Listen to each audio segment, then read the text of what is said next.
¿Qué tal? Muy buenas noches. Continuamos con los programas que estamos realizando sobre salud mental. En este caso tenemos la suerte de contar de nuevo con Alba Ortiz, psicóloga de salud mental Aranda. ¿Qué tal? Muy buenas noches, Alba. Hola, buenas noches. ¿Qué tal? Bueno, hoy vamos a hablar de un tema muy importante que es el suicidio. Yo la primera pregunta que te quiero lanzar tiene prácticamente que ver con la profesión. Yo recuerdo que a nosotros, hace ya unos añitos, pero nos decían en la carrera que no había que informar sobre los suicidios porque eso podía generar un efecto llamada. ¿Eso es cierto? No, no es así. Al final es uno de los muchos mitos que existen asociados al tema del suicidio. Lo que es importante es diferenciar el hablar mal del hablar bien. Es decir, si yo hablo del suicidio en un medio de comunicación de una manera responsable, no hay ningún problema porque es un tema que hay que debatir, no hay que dejar a un lado esos tabús y esos prejuicios asociados a no hablar de ello, porque creo que a la gente le ayuda mucho a nivel un poco de ver que no es una situación solo individual, sino que es compartido y que es una responsabilidad social el trabajarlo y el prevenirlo. Pero sí que es verdad que el hablar de una manera morbosa, quizá de ya meterte más en situaciones personales, de ese caso en concreto, de los métodos, de las cuestiones que a veces no vienen al caso, no ayuda tanto. Yo lo haría de una manera responsable, ¿no? Y trataría pues qué opciones puede tener la persona, dónde puede pedir ayuda, qué teléfonos han surgido, pues por ejemplo ahora que han puesto un teléfono de 3 dígitos, ¿no? El 024 para poder llamar cuando tú te encuentras un poco desorientado, te aparecen ideas relacionadas con la muerte, ¿no? Entonces ese tipo de cuestiones yo creo que es tratar el tema del suicidio de una manera responsable y estamos abriendo un campo que es necesario.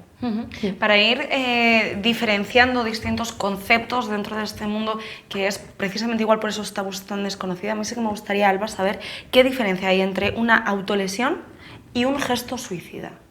Vale, se suele confundir bastante, de hecho nos alarmamos mucho con el tema de las autolesiones, no quiero decir que no sea algo relevante y a lo cual haya que prestar atención, pero las autolesiones tienen un carácter un poco más no tan lesivo, ¿no? Mi intención con la autolesión no es dejar de vivir, sino que sería más bien sacar dentro de mí.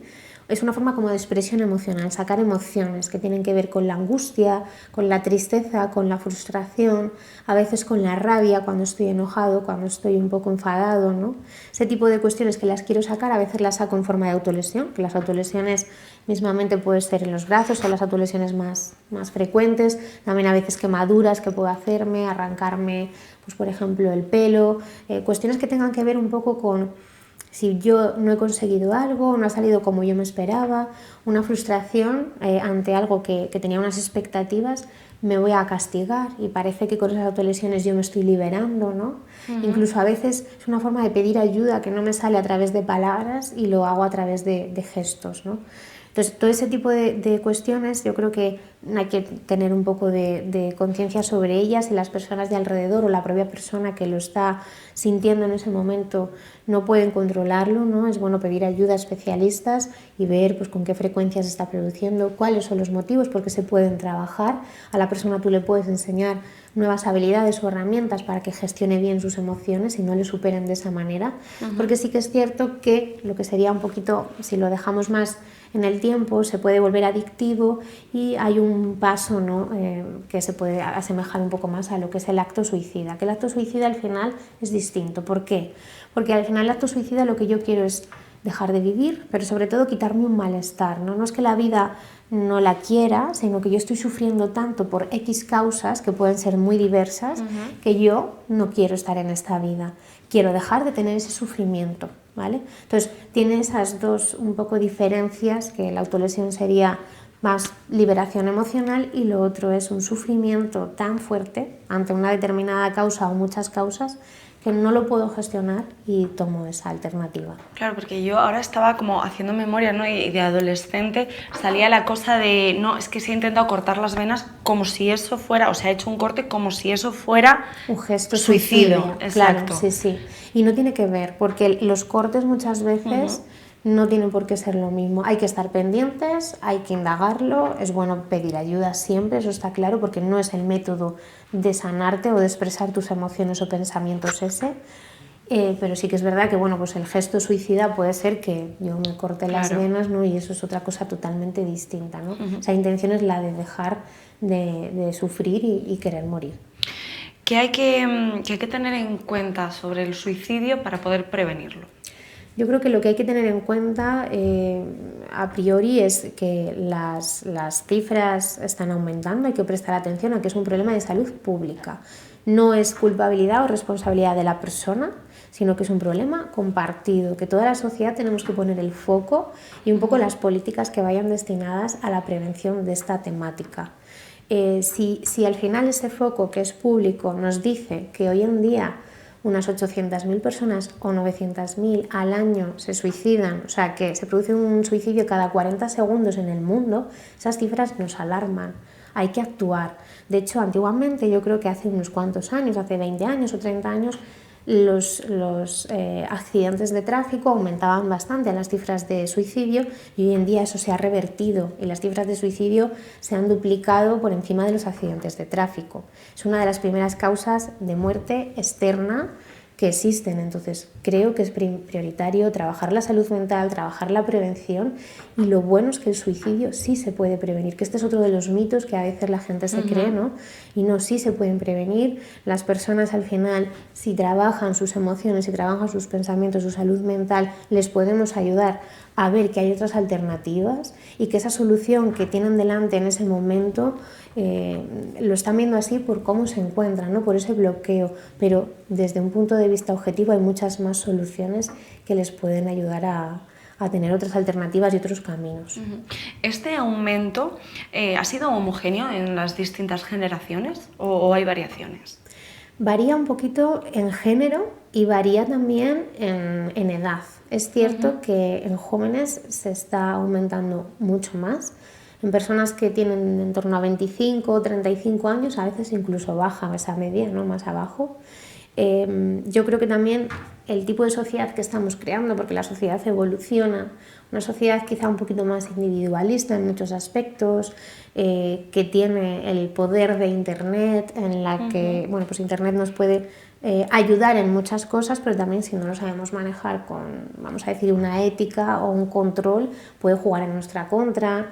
Aparecen otros factores, ¿no? Porque los jóvenes hoy en día muchas veces son criticados por tener un problema de salud mental y dicen, pero si tenéis todo, ¿no? Si los jóvenes de hoy en día tenéis todo a vuestro alcance. No es así, ¿no? Porque no por tener todo la salud mental va a estar mejor, todo a nivel material me refiero, sí. ¿No? O las oportunidades de tu vida. Entonces, sí que es cierto que todo el tema que tiene que ver con la juventud está aumentando. Nosotros hemos creado un área de infanto-juvenil que bueno, yo creo que está ayudando mucho a dar salida. Los jóvenes tienen que expresarse, tienen que pedir ayuda y la salud mental en los niños también es tratable y es algo que es prioritario. Y por otro lado, hablábamos también de que es un poco desigual en el género, porque los suicidios se dan más en hombres que en mujeres. Las mujeres intentan más veces suicidarse, pero los hombres al final lo consuman más. Aquí influyen muchos factores de género, es decir, los hombres, por esos estereotipos de género, los roles que hemos aprendido desde que nacemos, parece que la expresión emocional, el decir que, bueno, que nos está sucediendo algo, que no nos encontramos bien, da o genera un poco más de vergüenza por parte del género masculino. En el género femenino yo creo que es todo lo contrario, ¿no? Sino que nos animan siempre a que seamos mucho más emocionales, más expresivas, y eso puede ser que también nos anime a pedir ayuda y a compartirlo, ¿no? con los profesionales. Entonces sí hay distintas diferencias, pero también es verdad que luego si hablamos de raza, de ideologías, no tiene que ver, ¿no? Es más un poco por edades y por género, pero en otro tipo de cuestiones el suicidio se produce igual. Entiendo que estos son algunos de los factores de esta conducta suicida. ¿Hay más factores? Sí, yo creo que hay dos tipos de factores que son muy importantes, que son los que nos van a proteger y los que nos van a poner en riesgo. Puede ser del suicidio y a veces incluso de poder padecer un problema de salud mental. Los que nos protegen al final de estas cuestiones es que yo tenga pues unas buenas habilidades de comunicación y que si no las tenga puedo pedir ayuda para aprenderlas. Que tenga también mucha capacidad de afrontar problemas, ¿no? La resolución de problemas que se suele decir.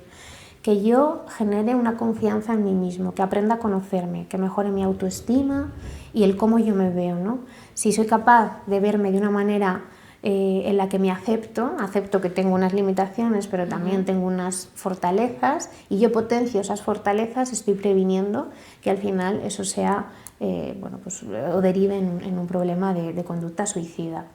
Es cierto que también otros factores de protección puede ser que la familia nos arrope de una manera adecuada, que tengamos un entorno, amistades, que no nos sintamos con esa soledad, ¿no? Que la soledad no deseada, y hoy en día sobre todo en los mayores, ¿no? En las personas de una cierta edad ya, vemos como también se han aparecido un poco los números de suicidio, han aumentado por esa soledad no deseada, por ese llegar al final de su vida, ¿no? Y ver cómo o bien no hay personas a mi alrededor que me estén apoyando como a mí me gustaría, o ese propio cuestionamiento de la edad, ¿no? De que echas la vista atrás y empiezas a cuestionarte el paso de tu vida, a quién has dejado a un lado, a quién has perdido, y un poco también con todo el tema de la pandemia mucho más, ¿no? La soledad no deseada se ha visto como más acentuada. Entonces tiene que ver que todos esos factores al final, si se nos juntan muchos factores de protección, voy a tener menos probabilidades de que se pueda dar estos gestos, ¿no? Pero por el contrario, si se producen factores de riesgo, como por ejemplo consumo de tóxicos, adicciones, porque ahora las adicciones ya no son de tóxicos, sino que también hay adicciones a tecnologías, a las máquinas, a las compras compulsivas, o sea, las adicciones se han ampliado mucho y son con sustancia o sin sustancia, eso me pone en riesgo. También el hecho, por ejemplo, muchas veces de que tenga el autoestigma, ¿no? el que yo no sepa pedir ayuda, me dé vergüenza, esté un poco cohibido ante esa expresión, me va a incentivar que si mis pensamientos y mis emociones no se encuentran bien, vayan a más y pueda derivar en este gesto. Entonces, hay como muchos factores que al final pueden influir, y si les prestamos atención y trabajamos sobre ellos, yo creo que estamos previniendo que al final esas conductas aparezcan. ¿Qué señales de alarma tenemos que tener en cuenta? Pues otro de los mitos asociados muchas veces es que las personas no avisan, entre comillas, sino sí hay señales de alarma. A veces no son tan explícitas como nos gustaría, ¿no? Pero hay señales de alarma verbales y no verbales. Las verbales tienen que ver con hablar negativamente sobre mí. Yo puedo decir qué mal me veo una persona que no valgo para nada, o pueden hablar incluso del propio suicidio en sí, pues mi vida no tiene sentido, quiero desaparecer, no quiero estar presente, soy una carga para todos, inclusive del futuro, ¿no? Pues mi vida al final no va a tener nada bueno, no voy a conseguir nada, soy un fracasado. Todas esas señales un poco verbales conviene tenerlas en cuenta, pero es que luego hay otras señales que no son verbales y que si somos familiares o amigos o entorno más cercano, también hay que prestar atención. Muchas veces la persona empieza a dejar sus temas personales más cerrados, ¿no? Documentos como un testamento, o si tengo una mascota la quiero poner a buen recaudo, ¿no? Quiero buscar a alguien que la vaya a cuidar. Cualquier cuestión que sea mía personal, yo intento dejarlo atado, y a veces son pequeños signos que nos pasan desapercibidos, pero que si una persona ya de por sí la vemos que no se encuentra bien a nivel emocional y está cerrando ciertos temas, hay que estar pendientes, ¿no? Inclusive muchas veces también se pueden dejar a veces notas escritas, o un poco, pues estamos transmitiendo que al final si pierdo un trabajo, si me voy yo de ese trabajo, ¿no? O si yo dejo de acudir a una actividad que estaba yendo y me sentaba bien, cualquier tema que al final vaya cerrando y me vaya aislando, nos llama un poco la atención y hay que estar atentos a ello. O sea que el suicidio no es algo impulsivo, o también puede serlo. Puede serlo. Puede serlo sí, también, de acuerdo. Es cierto que por lo general un 50% de las personas que al final consuman el suicidio previamente lo han intentado. Es decir, que el propio signo de alarma de haberlo intentado antes ya nos tiene que hacer estar pendientes de esa persona. Pero es cierto que hay algunas patologías y hay algunas situaciones en la vida muchas veces, por esos factores de riesgo, ya sea por consumos o porque tengo una enfermedad psicótica también, ¿no? que muchas veces interfieren en la alteración del pensamiento. Todo eso puede hacer que también el suicidio a veces sea más impulsivo. Sí. De acuerdo. Esto eran señales, pero a mí sí que me gustaría saber ahora qué tenemos que hacer ante esta situación, ante una situación de riesgo de suicidio. Vale, lo primero, si nos toca un poco de cerca y no sabemos cómo afrontarlo, lo primero pedir ayuda. O sea, es decir, el 112 es un teléfono que está ahí, que podemos llamar para un poquito aconsejarnos, para informarnos de cómo actuar.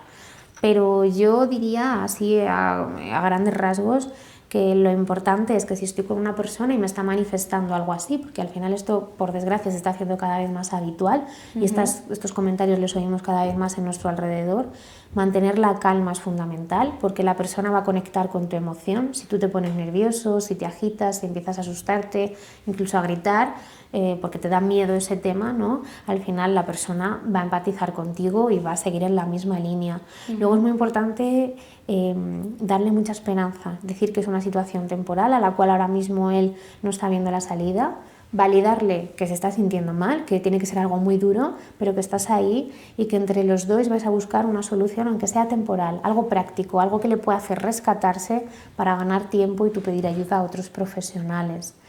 También recomendaría que no se le dejara sola a la persona, si es posible, a veces igual no es posible, pero si es posible no dejar sola a la persona e intentar propiciarle todo el cariño, todo el afecto posible, sin indagar mucho en hacerle preguntas que tengan que ver con cuestiones que no se relacionan con eso. Si quiero preguntarle algo es cómo se siente y dejarle hablar, pero no decirle, bueno, pues se ha quedado buen día o decir cosas como más triviales, ¿no? Claro, que al final, pues qué bonita es la vida, no te pongas así, eso no le va a ayudar, ¿no?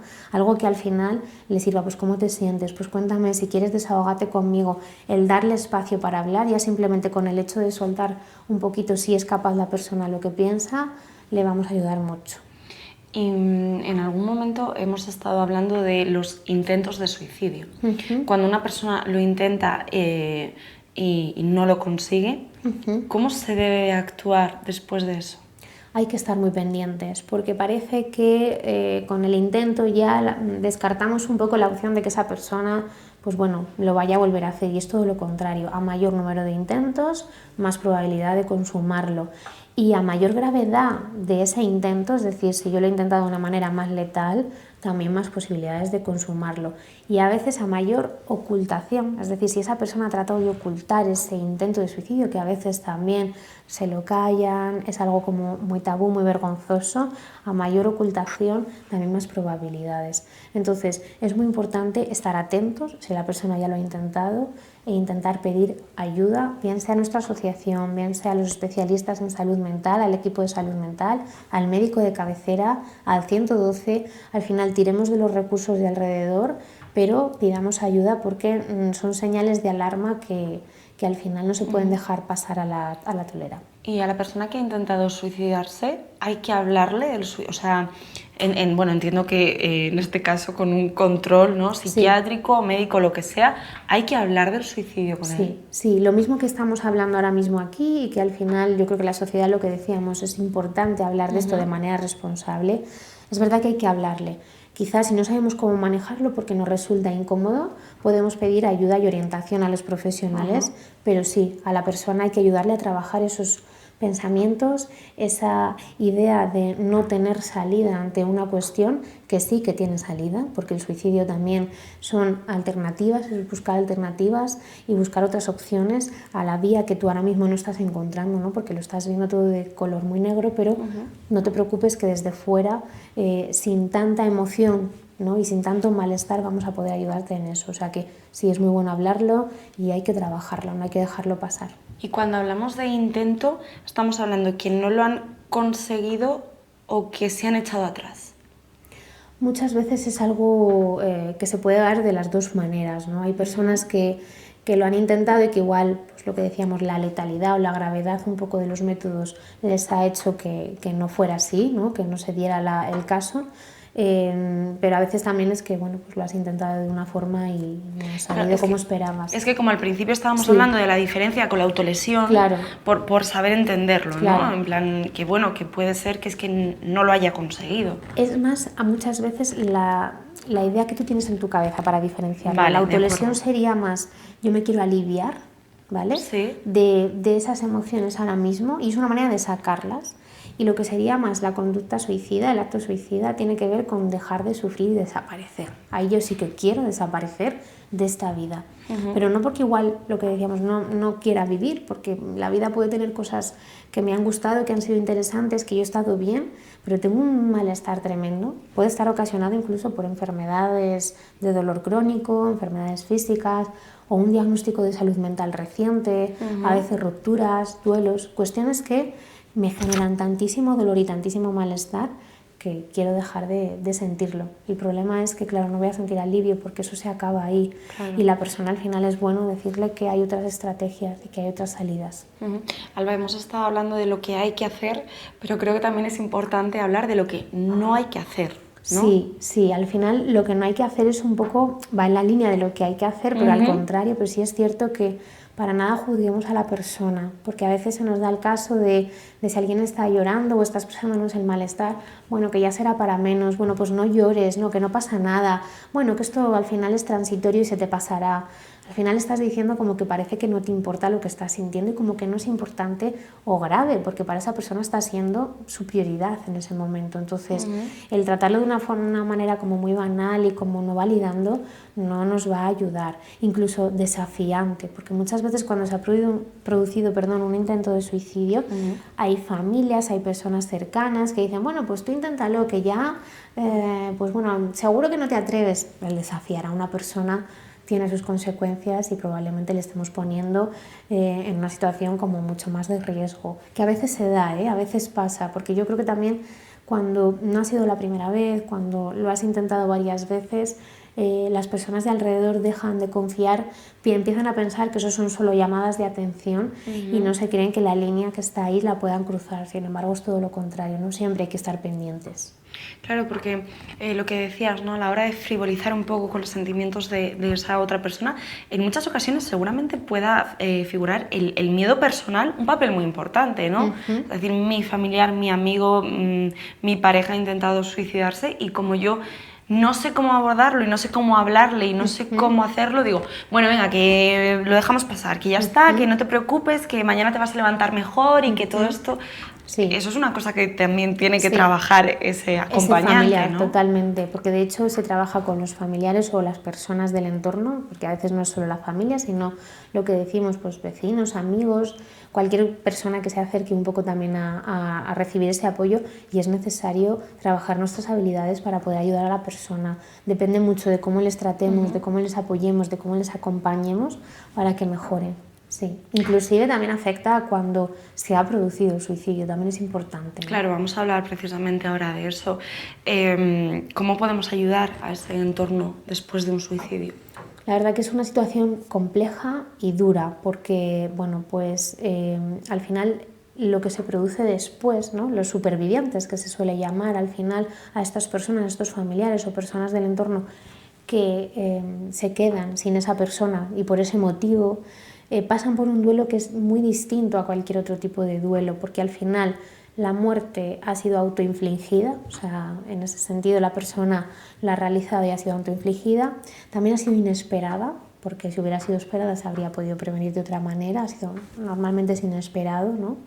Y pasas por unas fases muchas veces de un enfado, ¿no? Al principio con la propia persona, de por qué me has hecho esto, ¿no? ¿Por qué a mí, mi hijo, mi pareja, por qué me has hecho esto? Creyéndonos que va hacia nosotros, cuando en realidad no es así. También pasas por la negación, esto no puede estar sucediendo, la negación puede durar más que en otro tipo de duelos. Muchas veces también la rabia, ¿no? El hecho de que tienes una sensación de impotencia, inclusive que se une un poco a la culpabilidad, porque empiezas a pensar, ¿y si hubiera actuado de esta manera, ¿no? ¿Y por qué no hice yo esto, ¿no? Y ese día que le dije, me quedo con los últimos recuerdos y empiezo a sacar un poco punta a todas esas sensaciones o pensamientos o circunstancias que me acompañaban. Entonces, todo eso se transforma en un duelo bastante más complejo, al cual yo siempre recomiendo que no se les deje desamparados, ¿no? Porque muchas veces cuando una persona va a pedir ayuda al especialista se le atiende como persona con experiencia en eso, pero lo que hay alrededor, las personas de alrededor un poco Bueno, nosotros en la asociación sí que trabajamos con ese entorno, pero muchas veces no se le acompaña como se debe, y cuando hay un suicidio yo creo que todo el mundo tendría derecho en ese sentido a que tuviera un acompañamiento desde el minuto uno a nivel psicológico para poder un poco también trabajar, ¿no? Y nosotros lo estamos haciendo con familiares que han pasado por esa situación, y la verdad que algo que funciona muy bien también a veces son los grupos. Aquí no tenemos un grupo a día de hoy formado porque no hay un nivel de personas tan alto, pero los grupos de personas que han pasado por la misma situación funciona muy bien, y creo que les ayuda a sentirse como que no están solos, ¿no? A compartir vivencias, sensaciones, porque cuando pasas por todo eso necesitas un poco gestionar todas estas emociones para que no se enquisten dentro de ti y para que puedas volver a rehacer tu vida de la mejor manera posible, porque hay mucha gente que viene y te dice: si es que yo tengo miedo de que al final, si dejo de hablar de él o si dejo de pensar en él o en ella, le vaya a olvidar. Claro, eso no se va a producir nunca, no le vas a olvidar, pero sí es cierto que existen tantos temores en ese proceso de duelo que es necesario ayudar a la gente a un poco trabajarles. ¿Y puede haber algún factor? Sé que te estoy saltando un poco de tema, pero se me está ocurriendo. Sí. ¿Puede haber algún factor de ADN, me refiero? No sé si puede ir relacionado, ¿no? Que haya antecedentes en la familia y que eso te haga tener una predisposición a que eso pueda ocurrir. Sí, a ver, influyen factores multicausales, porque también es otra cuestión que la gente lo pregunta mucho: pero ¿cuál es la causa? ¿Pero por qué ha sido? No hay una causa concreta, es multicausal, hay muchas causas. Unas de ellas pueden ser genéticas, sí influyen. Los factores biológicos a nivel de antecedentes familiares sí influyen. También influye mucho nuestra parte psicológica, yo creo que es la que más pesa, ¿no? El cómo yo me gestiono y cómo al final estoy llevando un poco los conflictos, el día a día, cómo estoy asumiendo ese equilibrio emocional y cómo al final pues he pedido ayuda, no he pedido ayuda, ese tipo de cosas a nivel psicológico. También es verdad que influyen los factores ambientales, es decir, si yo he perdido el trabajo, si estoy en medio de una ruptura, en un divorcio, u otras cuestiones que hoy en día pues por la crisis también muchas veces nos acompañan, ¿no? Esas cuestiones sociales influyen, y luego también incluso ambientales, ya no solo de la sociedad sino de todo el sistema, ¿no? De dónde estoy, dónde nazco, dónde estoy viviendo, si por ejemplo ahora soy un emigrante de una guerra, ¿no? Lo que está pasando, o sea, todo este tipo de cosas al final influyen mucho. El factor genético y biológico está, pero yo diría que influye un poquito más los otros factores. De acuerdo. Estamos terminando ya esta entrevista, pero a mí sí que me gustaría terminarla con otro tipo de mensaje, ¿no? Con ese mensaje de ánimo a la gente que pida ayuda y que realmente es completamente evitable el suicidio, ¿no? El suicidio se puede prevenir. Esa es la frase con la que yo me quedaría. Yo animo a cualquier persona que en este momento pueda estar viendo este programa y que a veces tenga este tipo de sentimientos, de sensaciones, de ideas por dentro, o a un familiar o persona del entorno que lo esté detectando, esas señales de alarma que hemos comentado, pedir ayuda, o sea, a la asociación, al médico de cabecera, si nos hace falta llamar a ese teléfono que han habilitado ahora recientemente, o sea, se puede salir de esta cuestión, y muchas veces simplemente con el hecho de compartirlo ya estamos dando el primer paso, y es muy valiente por nuestra parte. Pues Salva Ortiz, psicóloga de salud mental Aranda, como siempre, un placer tenerte aquí en este plató para hablar claramente sobre los temas que tanto preocupan. Muchas gracias a vosotros por dar la oportunidad de compartirlo, porque seguro que esto a la gente le va a interesar mucho. Desde luego. Gracias. Nosotros hacemos una pequeña pausa para la publicidad y volvemos enseguida, no se vayan.